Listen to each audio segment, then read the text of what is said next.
sell for Democrats. I mean, how are we losing to these people all the time? Anybody have any idea? Is it the flag? Is it athletes not saluting? I mean, for instance, okay, so you say, let's talk about taxes for a second, right? No. No, talk about taxes, okay? So, okay, everybody wants lower taxes. Lower taxes. I figured this out the other day. You make $50,000 a year. Your state tax portion is about $1,100 a year, or about $90 a month. Right? People want lower taxes. Is it really that hard of a sell to say to these people, tell you what, take it all back. Take your 90 bucks back, it's yours.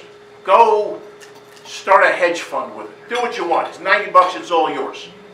Meanwhile, tuition at OU for your kids is going to double from 20,000 to 40,000. Toll roads are going to go from 4 to 8, right?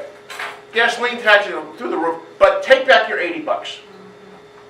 Why is that such a tough sell? Why does that not resonate? I'm asking, anybody know? It's not an open floor here. I mean, how difficult is that to say to people who talk about low taxes? You say to them, government regulation. Okay? You went to McDonald's today with your kids? They're alive because some government inspector in the middle of Nebraska pulled out a cow who looked like he was about to keel over, and that cow was diseased. Right? That regulator doesn't pull the cow out, your kid is dead now. All because of government regulation. We can't make that claim? I know it's supposed to be funny. I'm getting the funny stuff, I promise. I promise.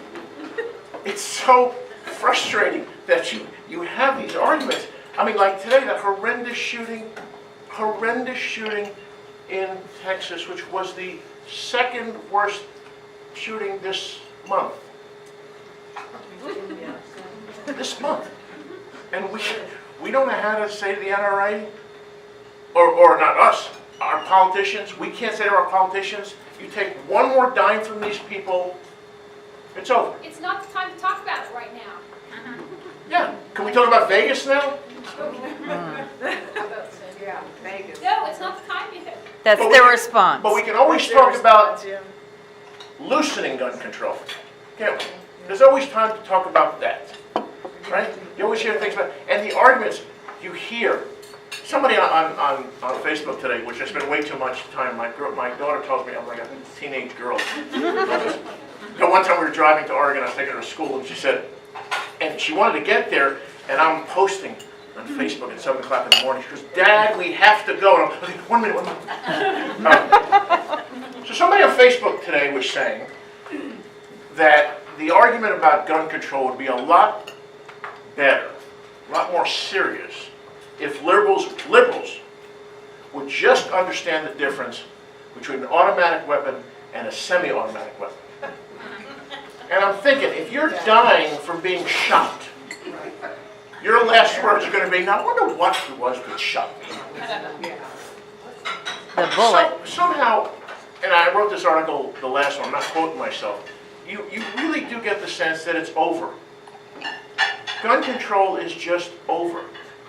If you got rid of every gun, if you allowed no more guns in the country right now, you'd have 300 million guns and about 15 billion rounds of ammunition. How many generations that's going to take to rid ourselves of that? So, what do? I think we do what we're doing.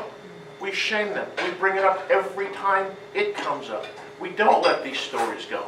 Because when you let the stories go, the NRA wants us to be numb. They want us to not feel it. They want us to go on with our lives as if you can't do two things.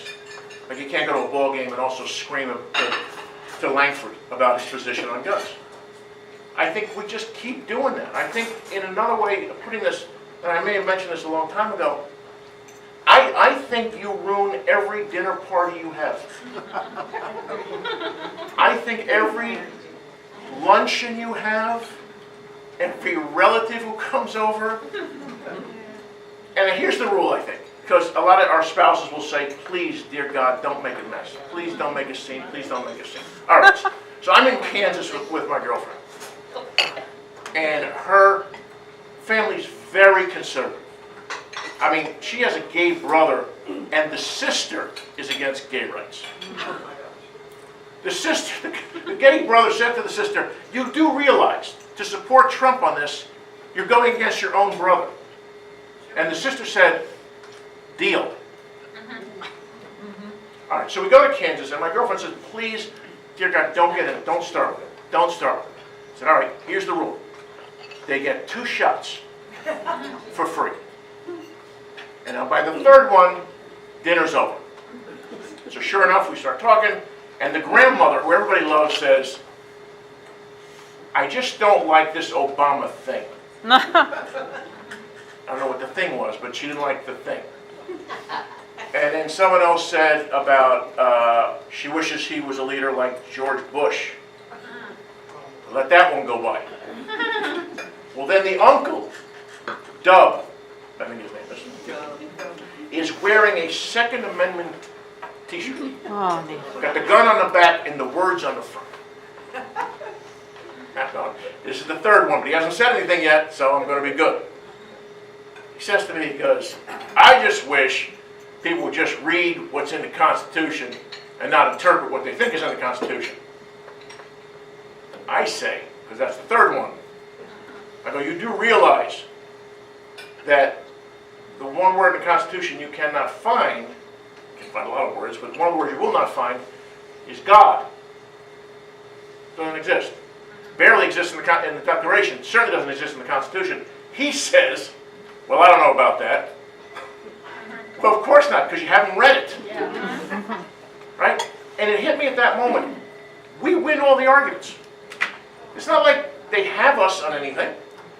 I mean, what's the last factual discussion you got in with a Trump supporter and you felt, "Man, I should know more about that"? Right? Anybody ever learned something the last year from someone on the other side of the political? Right? Okay, so they're upset. They're angry. Right? They saw a Mexican drive down the street with other Mexicans in a car, and the truck go, "Oh, those are roofers. They're stealing my job."